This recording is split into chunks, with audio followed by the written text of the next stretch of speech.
He slid one sheet of paper across my mother's desk and tapped it twice with one finger. The way you tap a check. You expect a person to cash without reading it. Sign where she signed. He said, "Make it easy on everybody, Joanna."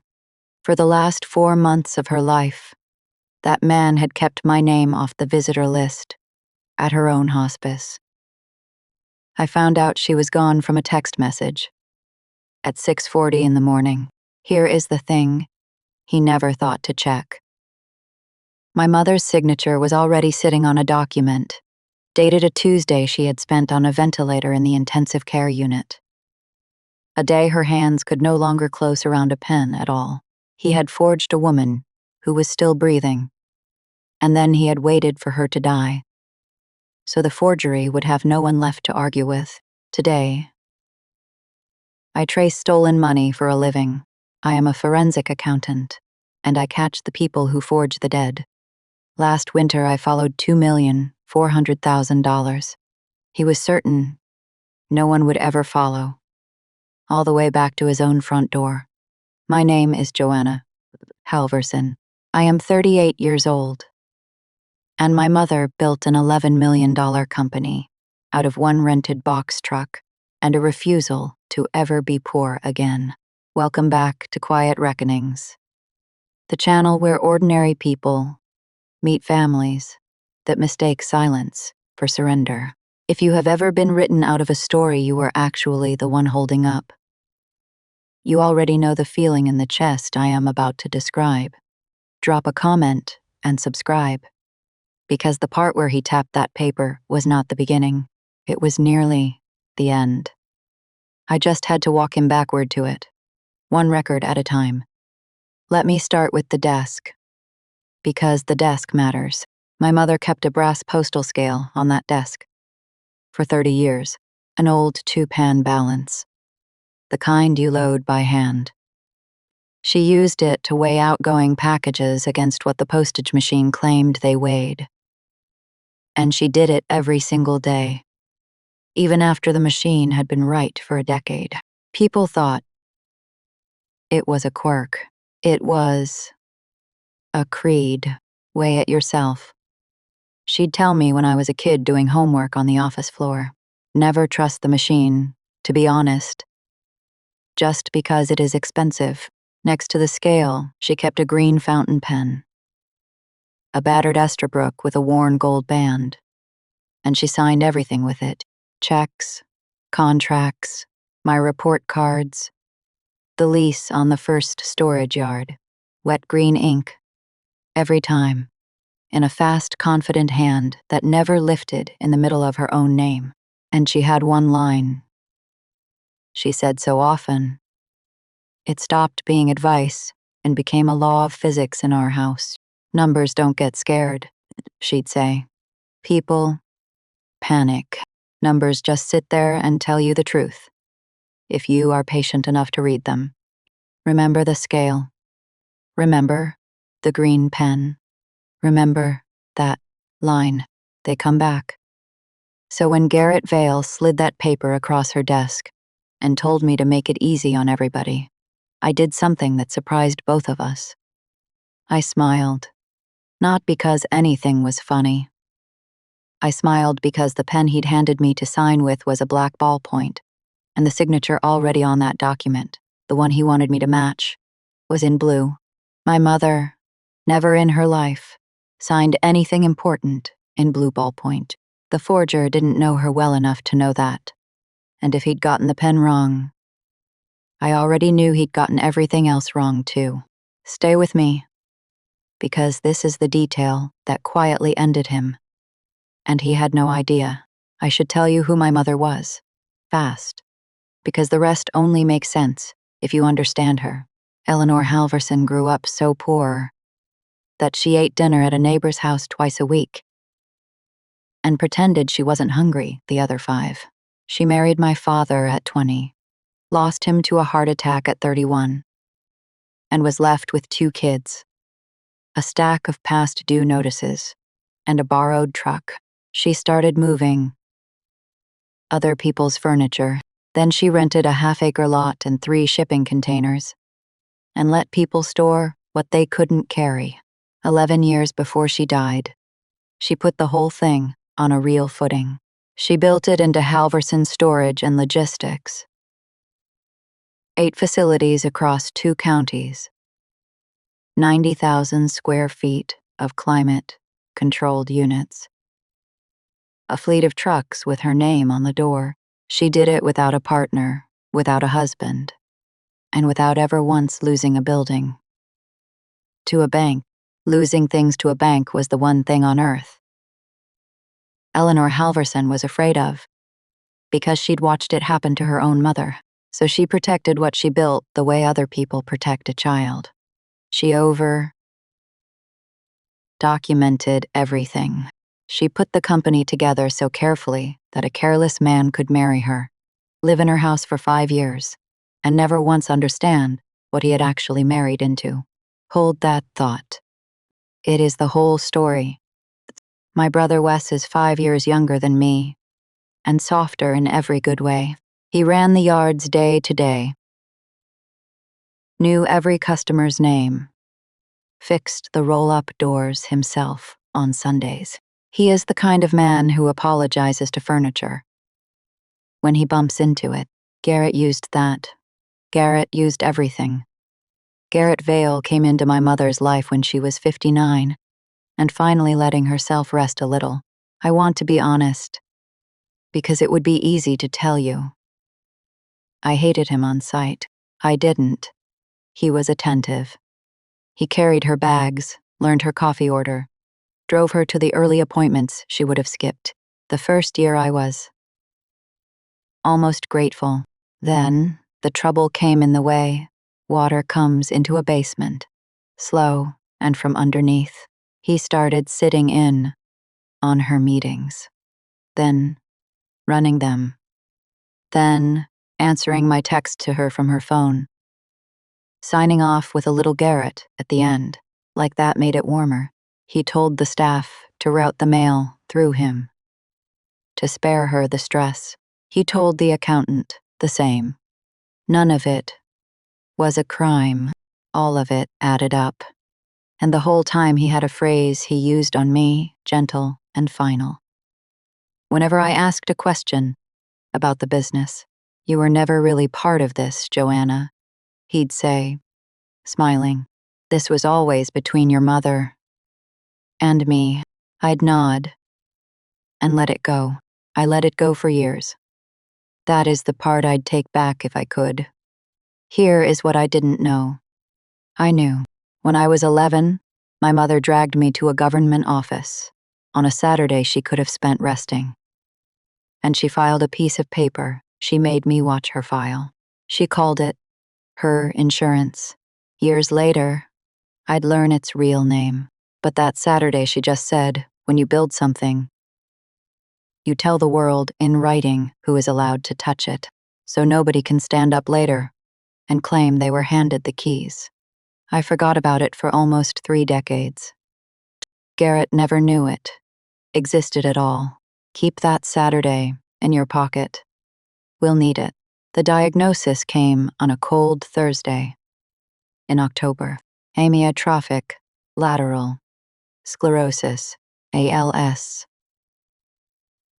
The disease that shuts the body down nerve by nerve while leaving the mind perfectly, cruelly clear.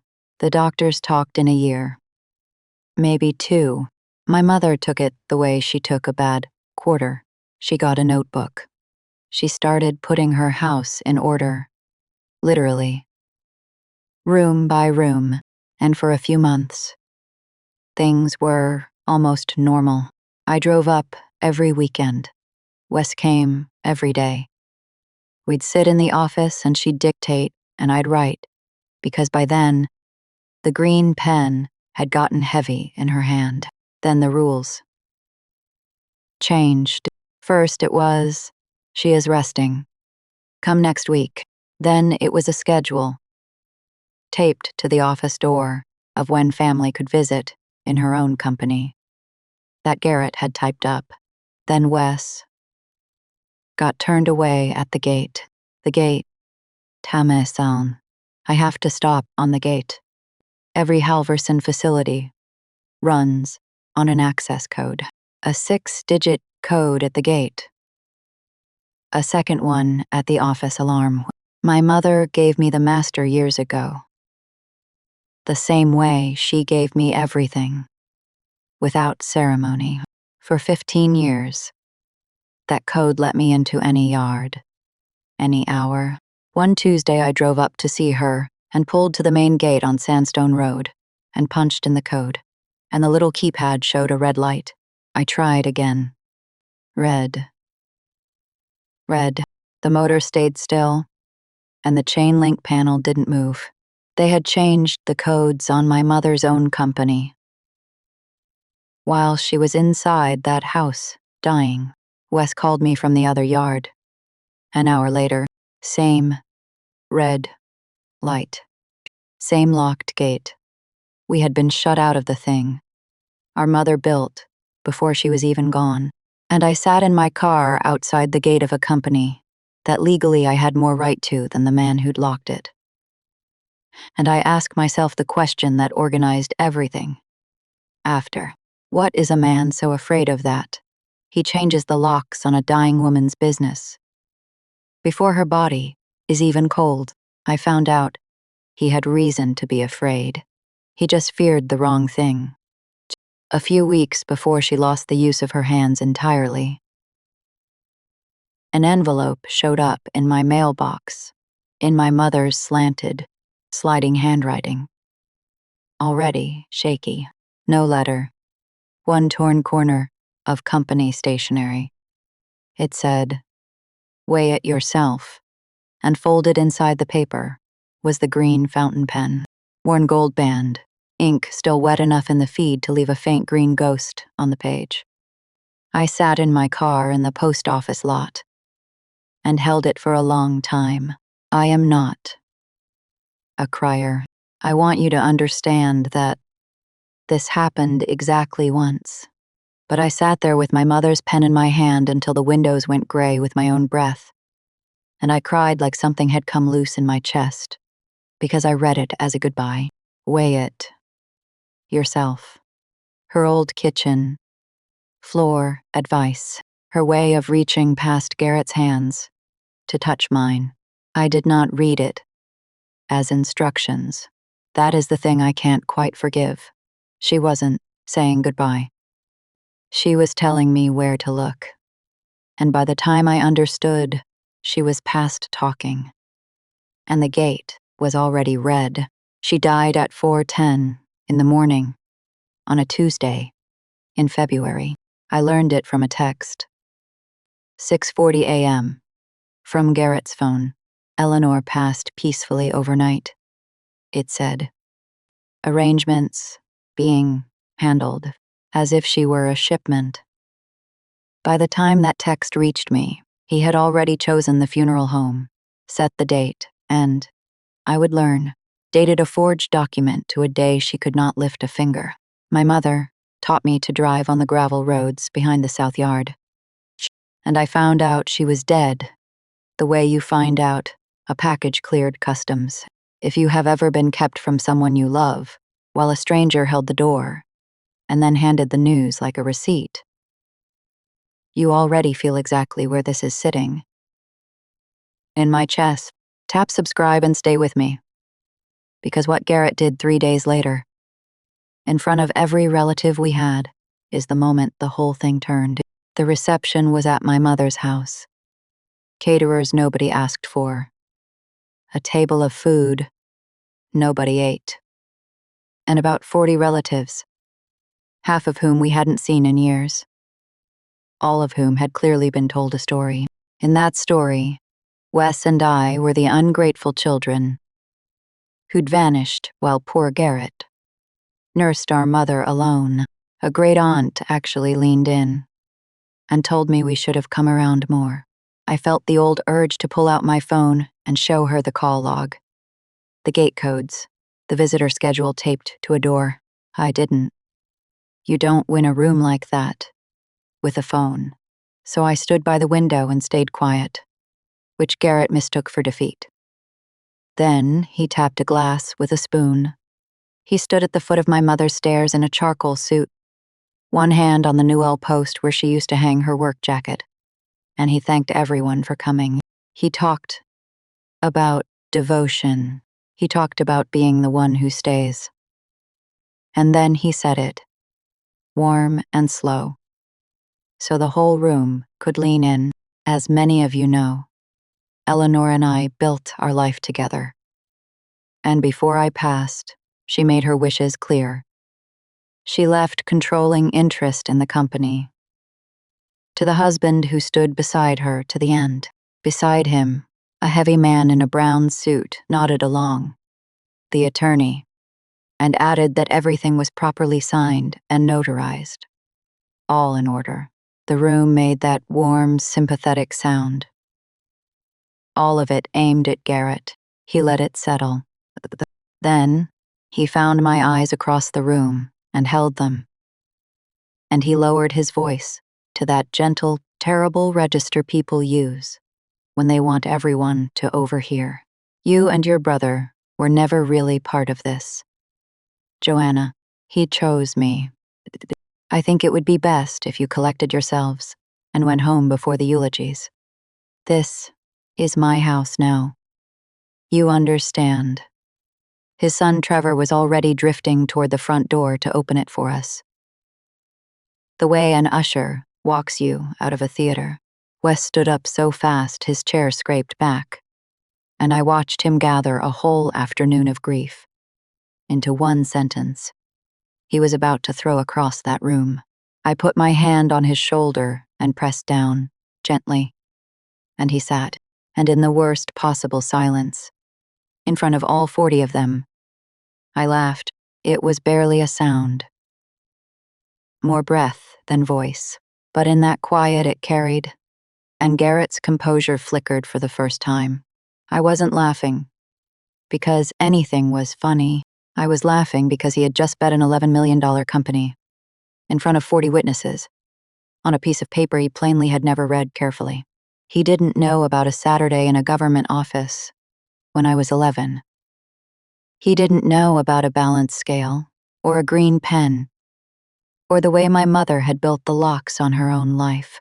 He thought a forged signature was the strongest paper in the room.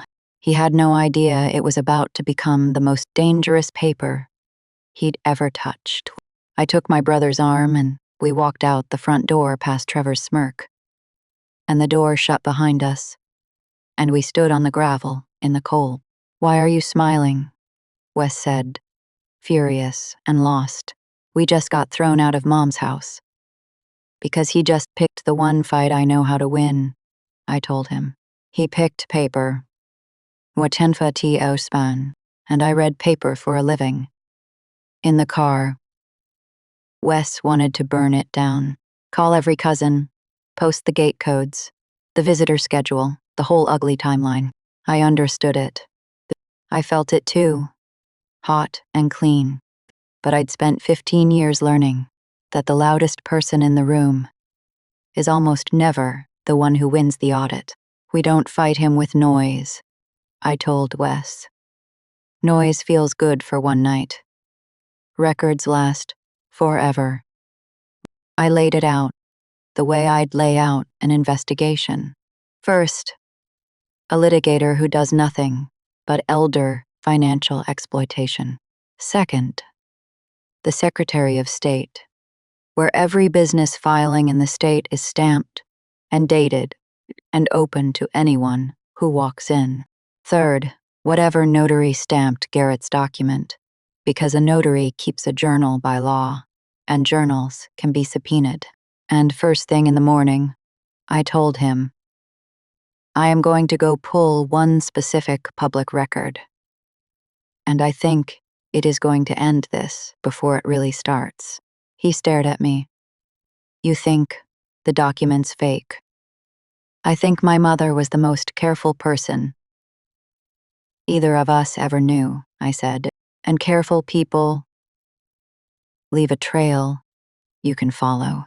He didn't know yet about the envelope, or the green pen, or the Saturday.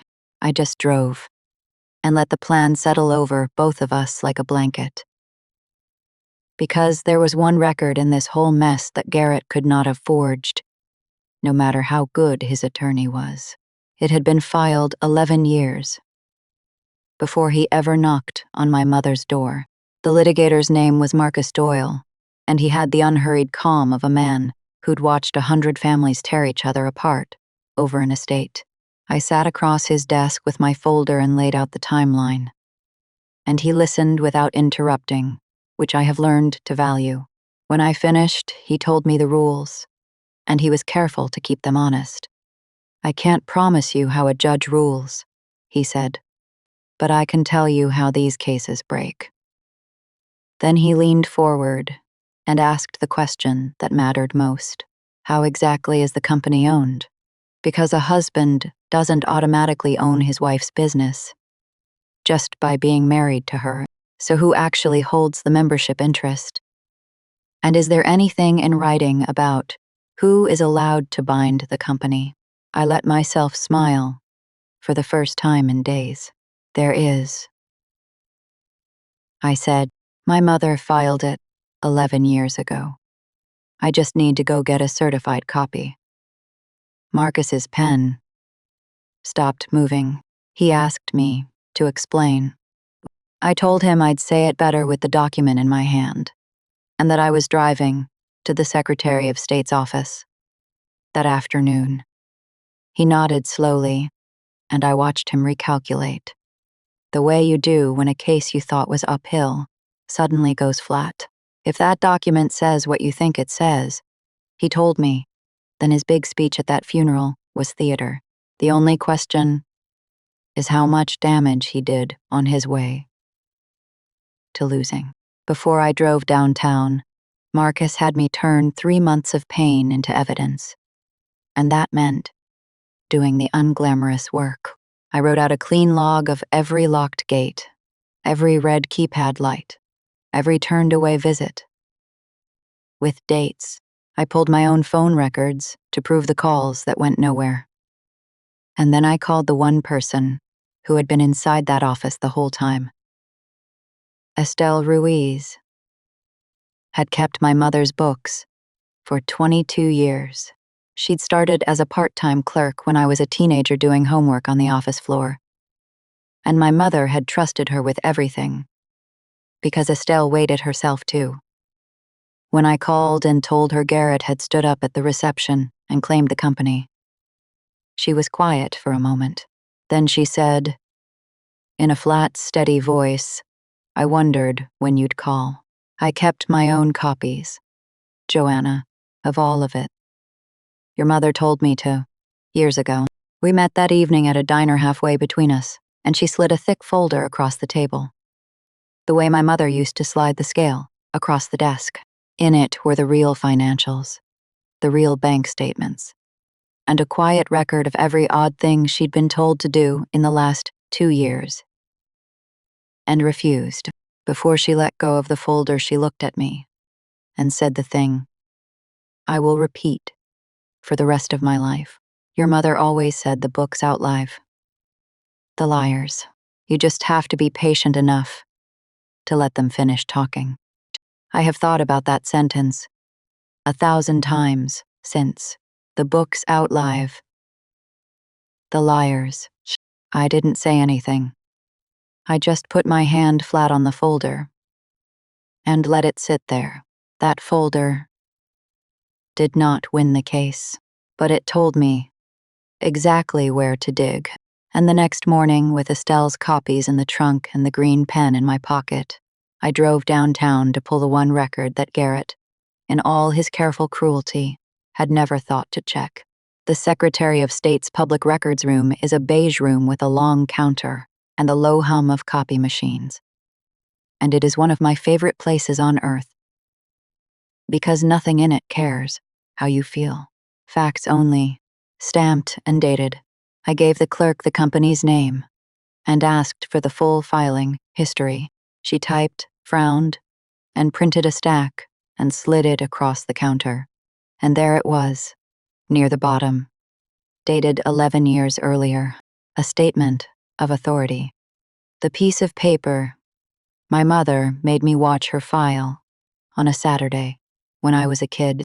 In plain government language, it named exactly 2 people with authority to act for Halverson storage and logistics, to transfer any interest in it, or to put it into debt.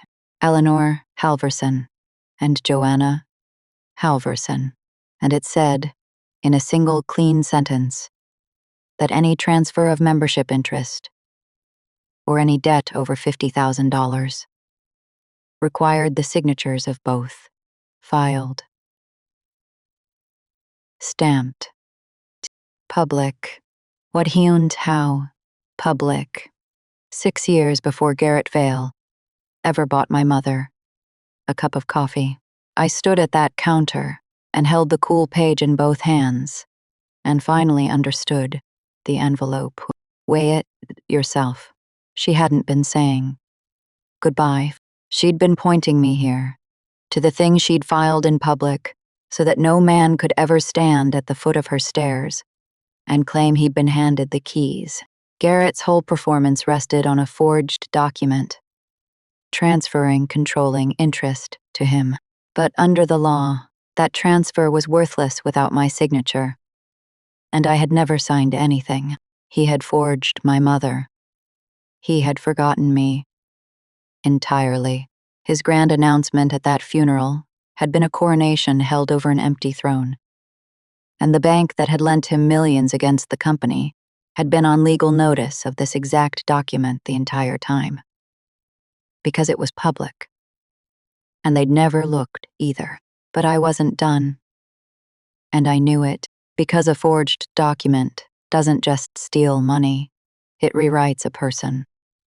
That paper told the world my mother had looked at the 2 kids she raised alone and chosen a 5-year husband over both of them. It said Eleanor Halverson abandoned her own children at the end, and that I could not let stand on the record forever. The money I could recover with arithmetic, the lie I had to kill with proof. So I brought the certified statement of authority to Marcus and watched him read it twice. This is clean, he said. He could never have taken control. That part is almost simple. Then he set it down and gave me the harder truth. The document being void doesn't make the fight over. He has already drawn millions against the company. He has spent it, moved it, hidden it. And he has told the whole county, your mother chose him to get the money back and clear her name, he said. We have to prove the document is a forgery, not just an overreach. That means discovery. Subpoenas, a forensic examiner, months of grinding work against a man who has already told everyone his side. I thought about my mother behind that gate, asking for her kids while a stranger told the staff she needed rest. I told Marcus to file everything. Some things you spend whatever it costs to make, right? While we built our file in quiet rooms, Garrett spent those same months acting like the war was already won. Word came back through the cousins, who still spoke to Wes. He'd moved into the master bedroom. For good. He'd put my mother's desk up for sale, the desk with the scale, and Trevor had posted photographs of the 2 of them on the office. Steps with captions about new chapters and fresh starts. One cousin told me gently that the office didn't even feel like Eleanor's anymore. He'd cleared her shelves. The brass scale was gone. That detail stayed with me longer than any dollar figure. He wasn't just taking the company. He was scrubbing her out of it. And when Marcus's first filing landed and Garrett finally understood we weren't going away, he sent a message through his attorney that I will never forget. Tell her to think hard about what she is starting. He said, she doesn't have the stomach for this. I can outlast her. He wasn't entirely wrong about the money. Litigation against an $11 million estate is not cheap, and he knew Wes fixed roll-up doors for a living. And I ran a small practice out of a rented office. He was betting that grief plus legal bills would make us fold. The way most families do. It is a good bet. It usually works. What he didn't factor in was that I wasn't trying to outspend him. I was going to out-document him. And the most important document already had a state seal on it. Let him wait. The clock he was counting on was running against him. Not me. What the next 14 months actually looked like was not dramatic. It was a montage of small, unglamorous days. Mornings at the kitchen table, with Estelle's columns spread out and cold coffee going colder. Afternoons in the public records room under that low machine hum. Late nights tying one withdrawal to one deposit to one signature, then doing it again, to be sure. I built a spreadsheet with 400 rows and learned to recognize Garrett's, spending the way you learn a stranger's handwriting. I missed 2 of Wes's birthdays to deadlines. I lost a client who didn't like how distracted I'd become. I kept the green pen on the desk the whole time, uncapped, like a witness. Months blurred together, and the work was boring. And boring was exactly the weapon, because a forger gets tired and sloppy and emotional. A ledger never does. Every dull night I spent reading rows was a night the truth got 1 row closer to the surface. That is the part nobody tells you about quiet revenge. It is mostly arithmetic done after everyone else has gone to bed. Now stay with me, because this is where the numbers start to talk. And once they start, they don't get scared. The first subpoena went to the notary. Garrett's forged document carried a stamp from a notary named Dale Kemmer, and a quick search told me what I needed to know before the journal even arrived. Dale Kemmer and Trevor Vale had been fraternity brothers at the same state college. By law, a notary keeps a bound journal of everything he stamps. Who appeared, when, and what identification they showed. It is exactly the kind of paper trail I love, because it pins a person to a specific claim on a specific day. When Kemmer's journal came back, Marcus laid it on the table next to 2 other timelines, and we lined up the dates. The journal claimed my mother had personally appeared before Dale Kemmer and signed the amendment on a Tuesday in late January. I pulled her medical records for that exact Tuesday. On that day, she had been in the intensive care unit, intubated after an aspiration episode, sedated, unable to speak or to hold anything in her hands. 2 pieces of paper, both swearing under oath, calling each other liars. A woman cannot be on a ventilator, unable to lift a spoon, and also be sitting upright in a notary's office, signing her name with a steady hand. There was more. The journal entry for her appearance was crammed into a margin in different ink, added after the fact, with no identification number recorded, which a real entry requires. Kemmer hadn't witnessed anything. He'd backfilled a lie for his friend's father. I looked at the 2 impossible dates side by side, and I said it out loud. So either she rose from a ventilator to sign, or somebody signed for her. Marcus didn't answer. He just circled the date. The only question left was whose hand had actually held the pen, and I already knew the pen was wrong. To answer it properly, we hired a forensic document examiner, a quiet woman named Priyanand, who'd spent 26 years telling courts whether ink told the truth. She needed known samples of my mother's real signature. The more the better, from the same period. And this is where my whole strange life of keeping every receipt finally paid for itself. I had my mother's signature on the recorded statement of authority. I had it on the torn note from the envelope. I had it on the company lease, on tax filings, on a birthday card from the year before. All of it in fast, wet green fountain pen, ink, that never lifted in the middle of her name. Priya laid them out beside the forged amendment, which was signed in blue ballpoint, and she worked for 2 weeks with a loop and a camera. When her preliminary report came, it was written in the careful hedged language experts use. But the meaning underneath was plain. The signature on the amendment was not consistent with the known samples. It showed every hallmark of a simulation, a tremor in the wrong places. Pen lifts where my mother never lifted. Ink that started and stopped, like someone tracing a shape instead of writing their own name from memory. And the writing instrument, she noted, was a ballpoint, where every authenticated sample from the same period used a fountain pen. My mother wrote her name 10,000 times, the same confident way. The name on that amendment had been drawn slowly by someone watching a model and using the wrong pen. I sat with that report a long time. Part of me had hoped, right up to then, that grief had made me paranoid, that there was some innocent explanation. There wasn't.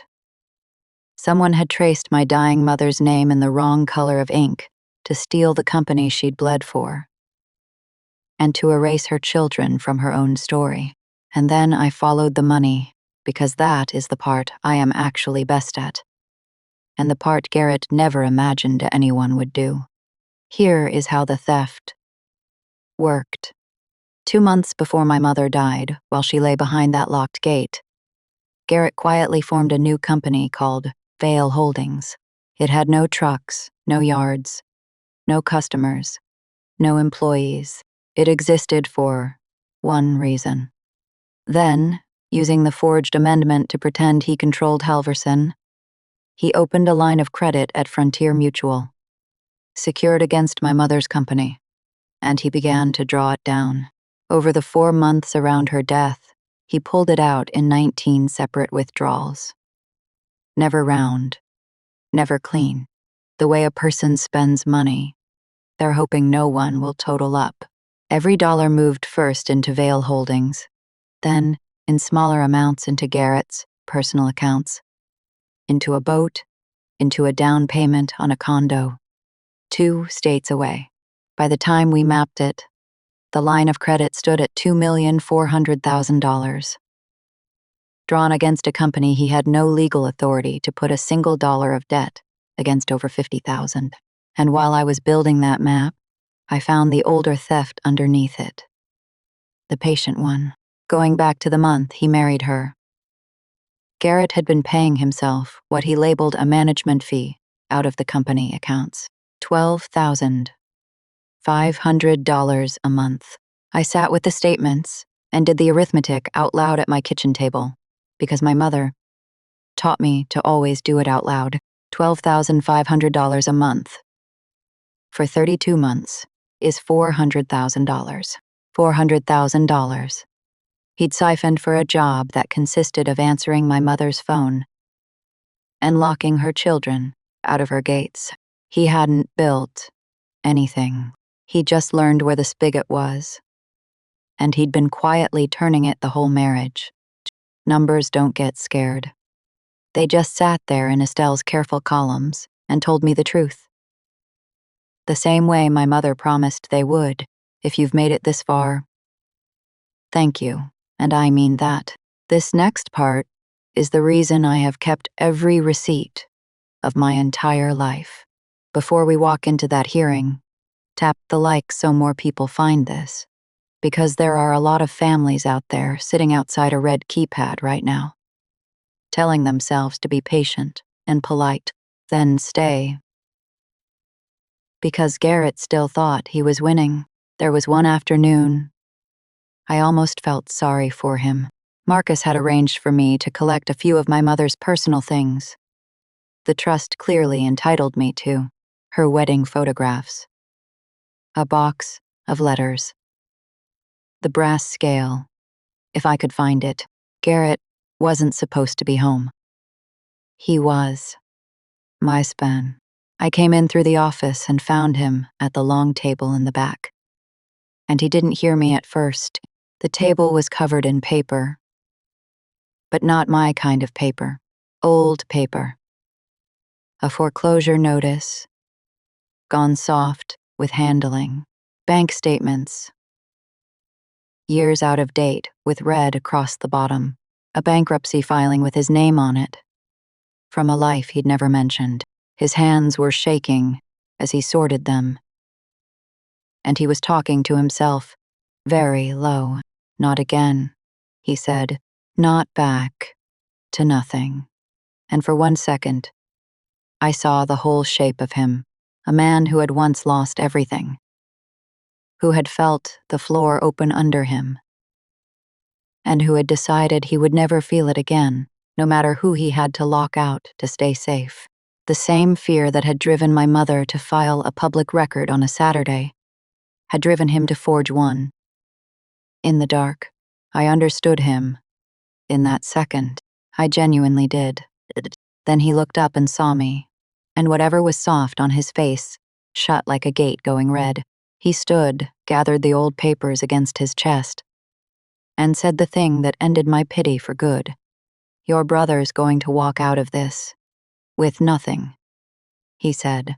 I'll make sure of that. Cold and flat, aimed at the gentlest person I know. And there it was. I could pity the man who'd once been poor and afraid. I could not pity the man who would reach across a table to hurt my brother just to win. The fear explained the gate. It never once excused it. Around the 10th month, Wes wanted to quit. I didn't blame him. The bills had eaten his savings. Half the family wouldn't return his calls, and the other half kept asking why he was dragging his grieving stepfather through court. Instead of letting the man have his peace, he came over one night and sat at my kitchen table, looking 10 years older than 33. Maybe we just let him have it, he said. The company, the money, all of it. I don't even want it. I just want to stop feeling like this. I let him say, all of it. Then I reached into the drawer and put 3 things on the table between us. The certified statement of authority, the torn note, and the green pen. I reminded him what Estelle told me at the diner, the books out live, the liars. I reminded him what the medical record said about that Tuesday. This was never about the company, Wes, I said. The company was already ours the day she filed that paper. 11 years ago. This is about the lie. He is telling the whole county that Mom threw us away at the end. If we quit now, that lie becomes the official record. It becomes the truth that outlives her. Wes picked up the pen and turned it over, the worn gold band catching the light, and he didn't say anything for a long minute. Then he set it down, wiped his face with the back of his hand, and nodded once, the way he used to nod before a match in high school when he decided not to lose. Okay, he said. Then we finish it. I put the papers back in the drawer. The hearing was 3 weeks out. Now here is the part I want to be very clear about, because it is the part most people get wrong when they imagine revenge. I never broke a single rule to win. I didn't hack an account. I didn't record anyone in secret. I didn't leak anything online. The way Wes wanted to that first night in the car, every record that buried Garrett came from one of 2 places. His own documented acts, the loan, the journal, the labeled withdrawals, and legitimate procedure, the public filing, the lawful subpoenas, the forensic examiner, the medical records pulled by a court order. I didn't have to bend the system. My mother had spent her whole life building the company so that the system followed exactly, would protect her children. All I had to do was follow it exactly and be patient enough to let the books finish talking.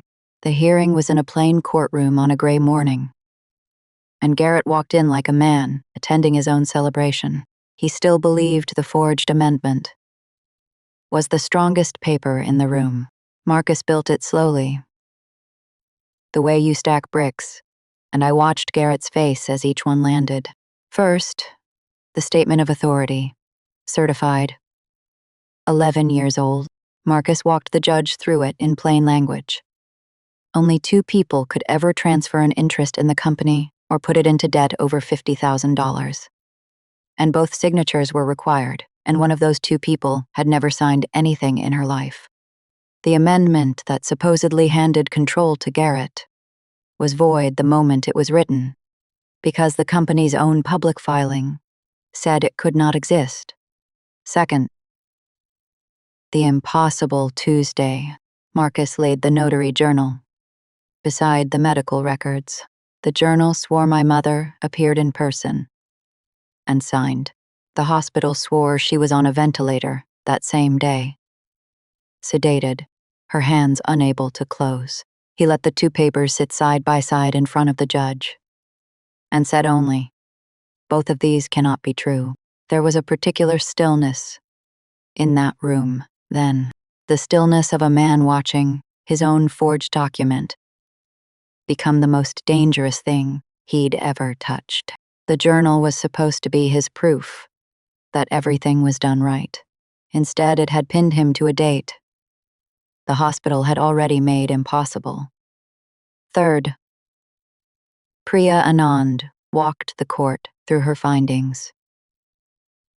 With 26 years of plainness behind every word, the signature on the amendment showed the classic marks of a simulation. The slow tremor. The pen lifts in places my mother never lifted. The pressure that started and stopped, like tracing instead of writing.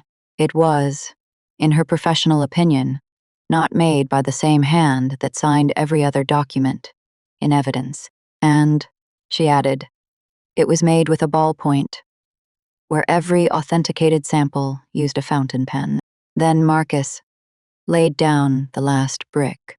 He noted, carefully, that in our state, a court may presume a transaction is the product of undue influence, when the person who benefits is also the one who arranged it, and that the burden would fall on Garrett to rebut it. The judge turned to him and asked him to explain how a woman intubated in intensive care had appeared in his friend's notary office to sign away the company. Her children, co-controlled. Garrett opened his mouth and closed it. He had no answer. That wasn't worse than silence. Then I said the first of the 2 things I'd come to say. Quiet and level. No heat in it at all. You told me I didn't have the stomach for this. I said, it turned out I didn't need a stomach. I just needed the records, and my mother kept those for me before either of you was even in the room. And then I gave them the money. I walked the court through the line of credit.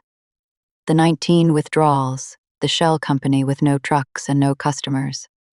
The path from Halverson into Vale, holdings into a boat, and a condo. $2,400,000, drawn against a company he had no authority to put a dime of debt against. And then I gave them the older theft, and I did the arithmetic, out loud the way my mother taught me. $12,500 a month, for 32 months, is $400,000. Paid to himself for the work of locking her children out of her gates. I didn't raise my voice once. I didn't accuse. I just laid it down, fact after fact, level and unhurried. And I watched the numbers do to that room what they always do. They didn't get scared. They just sat there and told the truth until there was nothing left for him to stand on. That was when Garrett broke. He came up out of his chair, and the calm he'd worn since the funeral fell away all at once. He told the room he had cared for her, that he had stayed while her own children ran, that he'd earned every dollar of that company. His voice climbed and cracked. Trevor was shouting behind him, calling us ungrateful, calling us thieves. The judge called for order. Garrett didn't hear it. Peaceite, he kept going, pointing at me, telling the court I'd abandoned my mother, that I was a stranger trying to rob a grieving widower. And the thing he never understood, even then, was that the louder he got, the smaller he became. I didn't raise my voice. I waited until he ran down, and then I spoke into the quiet he left behind. Slowly, so every word had room. I talked about the red keypad and the gate that wouldn't open. I talked about the visitor schedule he'd typed and taped to my mother's own office door. I talked about a hospice she'd died in, with my name struck off the list. I didn't accuse. I just laid it down, the way Marcus had laid down the paper. By the time I finished, the loudest man in the room had become the least believed. The judge ruled from the bench. The amendment was declared void from the start. Control of the company had never left my mother, and on her death passed under her trust to her 2 children, exactly as her real planning provided. The court found the line of credit unauthorized and ordered Garrett personally liable for the full $2,400,000, plus the $400,000 he'd paid himself, with the debt lifted off the company entirely and reassigned to the man who actually spent it. The court referred Dale Kemmer's notary conduct to the state for revocation, and the forgery to the district attorney for review. Garrett sat down hard, and somewhere in my chest, the brass scale my mother kept on her desk for 30 years finally settled level. Now here is where the consequences land, and I want you to feel each one, because cold patience is supposed to end in a verdict, not a shrug. Within 2 months, Frontier Mutual issued a written finding that the loan had been made on a forged authority and released its lien against the company. The debt that had hung over everything my mother built was simply gone, lifted off her name and dropped onto his.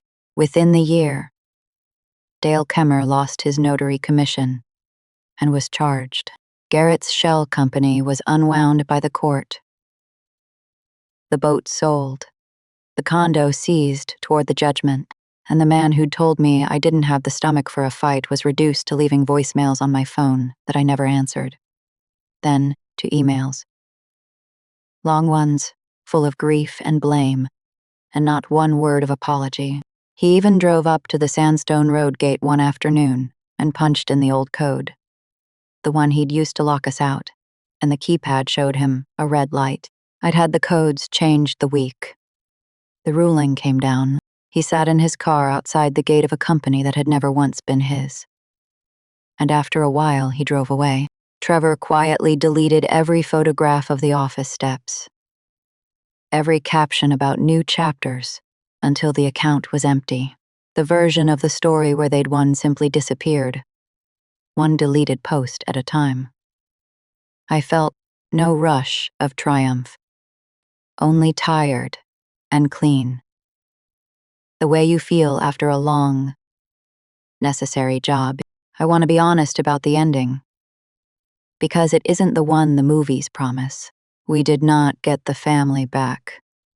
The cousins who came to the reception for a show and got a different one mostly drifted away. Embarrassed. The great aunt, who told me to come around more, couldn't meet my eyes after. There was no warm reunion, no tearful apology, no scene where Garrett admitted what he'd done. He left the state before the next winter to stay ahead of the judgment, and I let him go without a word. Revenge, it turns out, is not the loud thing I'd once imagined. The truest version of it was a state seal, a level voice, and a keypad that quietly stopped saying yes to him. What we got was smaller, and far truer. We got my mother's name back on the public record as a woman who protected her children, not one who threw them away. We got Wes standing in the courthouse hallway with his arms around me, shaking the way he hadn't let himself since the funeral. And we got Estelle, who came back to keep the books the day we reopened the gates, and who set a brass scale back on the desk where my mother's used to sit, because she'd quietly taken it home the day Garrett tried to sell it, and kept it safe. The first time I went back to the office as the person who actually had the right to be there, I used the side door, the family door, and I set a new code at the keypad myself. 6 digits. My mother's birthday. The little light went green, and the gate pulled open into the quiet.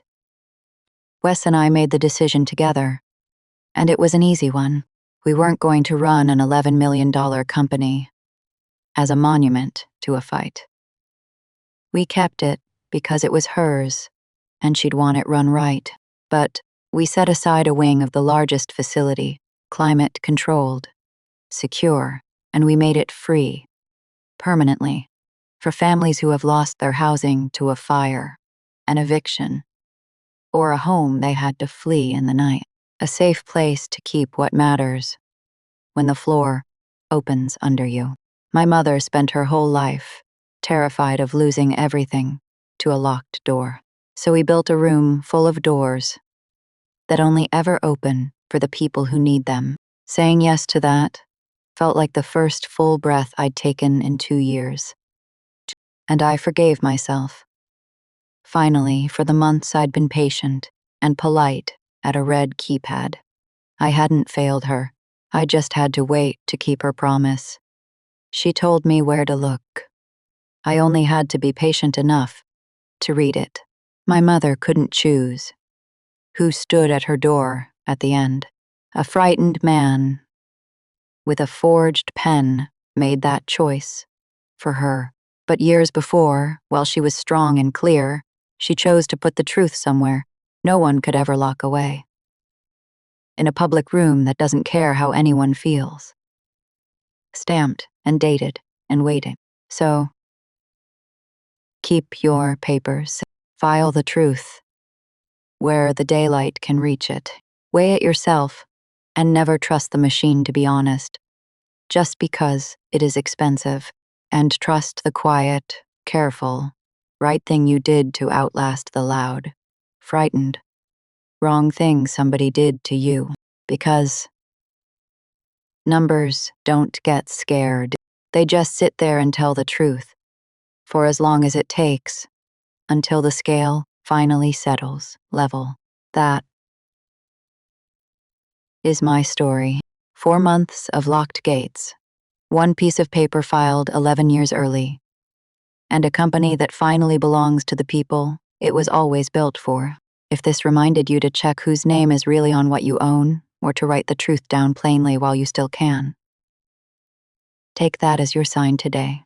If you've ever sat outside a gate that used to open for you, comment the word "open" below, so the next person who needs to read this knows they're not alone. Share this with someone who needs to hear it. Hit subscribe, and I'll see you in the next one.